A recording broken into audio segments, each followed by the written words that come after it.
వరంగల్ నగరంలోని 28వ డివిజన్‌లో అభివృద్ధి పనులు వేగవంతంగా పూర్తి చేస్తూ ప్రజలకు మెరుగైన సౌకర్యాలు ఆహ్, అందించడమే లక్ష్యంగా పనిచేస్తున్నామని 28థ్ డివిజన్ కార్పొరేటర్ గంధే కల్పన నవీన్ విలేకరుల సమావేశంలో ఈ యొక్క మాటను తెలిపారు. సుదీర్ఘంగా తాము చేసినటువంటి పనులను కూడా వివరించారు.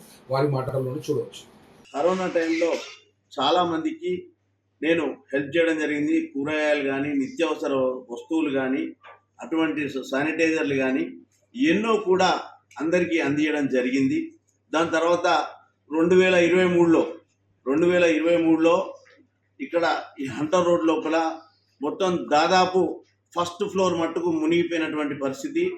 NTR colony, Santoshi Mata colony, Sainagar colony, Brindavan colony, Bhadrakali colony, SC colony, ఇవన్నీ కాలనీలు ఉన్నాయి. ఈ నీట మునిగి జరిగింది.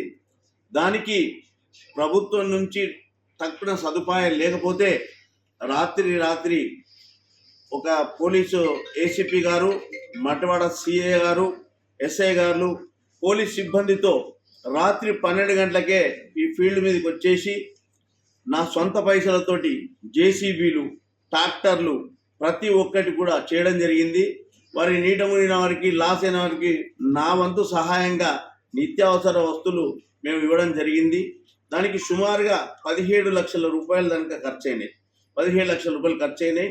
నేను ఇవి పెట్టినా అని కమిషనర్ కానీ, మేయర్ని కానీ ఎవరిని అడిగినా కూడా వాళ్ళు ఎవరు స్పందించలేదు. కానీ ప్రజలకు నేను రుణపడి ఉన్నా అనే ఉద్దేశంతో నాకు ఓటేసి మమ్మల్ని గెలిపించినందుకు వారికి నేను ఆ మాత్రం చేయాలనే ఉద్దేశంతో వాళ్ళందరికీ కూడా చేయడం జరిగింది. అలాగే కొన్ని ఏరియాలలో చిన్న రోడ్ల ప్యాచ్ వర్కులు, పెద్ద వర్కులు అన్నీ ఉన్నాయి. అవన్నీ అడిగినా కానీ ఎవరు కూడా అది కాదు చిన్న వర్క్స్ అంటే 2,30,000 పెట్టి ప్యాచ్ వర్కులు బట్టల బజారు, పిన్నవార్ షీటు, బ్రిడ్జు, రామన్నపేటలో నా సొంత పైసలు పెట్టి చేయడం జరిగింది. అలాగే ఒక నడి చౌరస్తా అంటే ఎల్లం బజార్ నుంచి మెయిన్ రోడ్, సత్య హాస్పిటల్ రోడ్, జేపీఎన్ రోడ్లో ఒక సందు ఉంటుంది. ఇంత మట్టుకు 30 కుటుంబాలు ఉంటాయి, ముస్లిం కుటుంబాలు. వారికి తాగడానికి నీరు లేదు.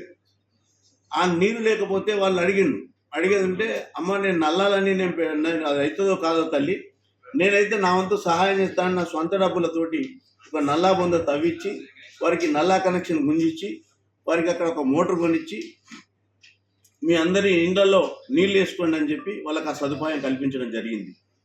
అలాగే మొన్న కూడా నీళ్ళు వచ్చాయి.